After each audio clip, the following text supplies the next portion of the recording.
Imagine waking up tomorrow morning, looking in the mirror, and realizing you no longer exist. Not in a metaphorical way, not because you feel invisible or lonely, but because you are utterly, completely convinced that your heart has stopped beating, that your flesh is rotting, that you are quite literally a walking corpse. This isn't the plot of a Hollywood horror film. It is a terrifying reality for a select few individuals across the globe. Welcome to the world of Cotard's delusion, otherwise known as walking corpse syndrome. For over a century, this medical anomaly has baffled neurologists and psychiatrists alike. It forces us to confront a chilling question. What happens when the brain's connection to reality completely snaps, leaving a person trapped inside their own living nightmare? In this video, we are diving deep into the dark history, the broken brain wiring, and the harrowing real-life case studies of the world's most haunting psychological disorder. If you want to understand how a living human being can believe they are already dead, stick around. You won't look at your own mind the same way again. To understand this condition, we have to travel back to Paris in the year 1880. A prominent French neurologist named Dr. Jules Cotard was introduced to a 43-year-old patient who defied everything medical science understood about human psychology. In his medical journals, he referred to her simply as Mademoiselle X. Mademoiselle X did not complain of a headache, depression, or standard anxiety.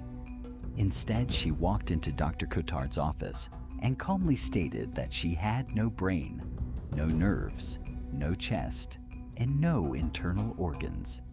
She believed she was nothing more than a decomposing shell.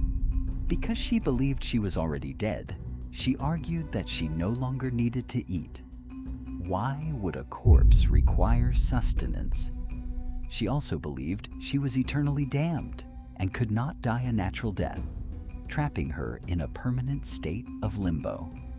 Despite Dr. Cotard's best efforts to treat her, Mademoiselle X ultimately starved to death, entirely convinced until her final breath that she didn't exist in the first place. Dr. Cotard published his findings, labeling the phenomenon délire de négation, or negation delirium. Today, we know it as Cotard's delusion. While exceptionally rare, modern medicine has proven that Mademoiselle X was far from the only person to experience this terrifying detachment from life. So, how does a healthy human brain construct a lie this profound? How does the mind convince itself that the body has perished? To understand the neurology, we have to look at how we process information and emotion. Normally, when you look at a familiar object, or your own face in the mirror, two parts of your brain talk to each other. First, the fusiform face area recognizes the physical features. Then, the amygdala, the emotional center of your brain, injects a sense of emotional familiarity. It tells you, that is you. In a brain suffering from Cotards, this vital connection is completely severed. When a patient looks in the mirror, they physically recognize their facial features, but they feel absolutely zero emotional connection to what they see. The brain experiences a profound, eerie emptiness. Instead of concluding that their emotions are malfunctioning, the logical mind tries to make sense of this total lack of internal feeling. It looks for an explanation to match the void. The conclusion it reaches is as logical as it is horrifying. If I feel absolutely nothing, I must be dead. Neurologists often link this to severe structural changes in the brain sometimes triggered by traumatic brain injuries, advanced strokes, tumors, or severe underlying psychiatric conditions like deep psychotic depression. While the history is fascinating, Cotard's Delusion is not a relic of the 19th century. Modern medical literature contains chilling accounts of individuals who have slipped into this state in recent decades. Take the case of Graham, a man who attempted suicide after suffering from severe depression. When he woke up in the hospital, he became convinced that his brain had died during the attempt. Graham told his doctors that his mind was gone and that he no longer needed to eat or sleep. He lost interest in all his hobbies. He even began spending time in local cemeteries, feeling that the graveyard was the only place he truly belonged, because he felt closer to the dead than the living. When scientists conducted PET scans on Graham's brain, they discovered something astonishing. The metabolic activity in his frontal and parietal regions, the areas responsible for consciousness and self-awareness, was so low that it closely resembled a person in a vegetative state or under general anesthesia.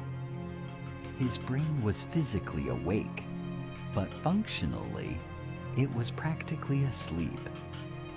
Graham's perception wasn't just a psychological trick. His brain physics had fundamentally altered how he experienced existence. If there is a silver lining to this grim medical mystery, it is that Cotard's delusion is not necessarily a permanent life sentence. Because it is a symptom typically tied to an underlying neurological or psychiatric issue, treating the root cause can bring patients back to life. Doctors have found immense success using a combination of powerful antipsychotic medications, antidepressants, and, in severe cases, electroconvulsive therapy, or ECT. Cotard's delusion serves as a stark, powerful reminder of just how fragile our reality truly is. Our entire perception of life, identity, and existence relies on a delicate balance of electrical signals and chemical reactions firing perfectly inside our minds. When just one circuit breaks, the line between the living and the dead blurs entirely. If you found this deep dive into the human mind fascinating, hit the like button and subscribe to our channel. Let us know in the comments below. What is the most terrifying medical anomaly you've ever heard of? Thank you for watching, and we'll see you in the next mystery.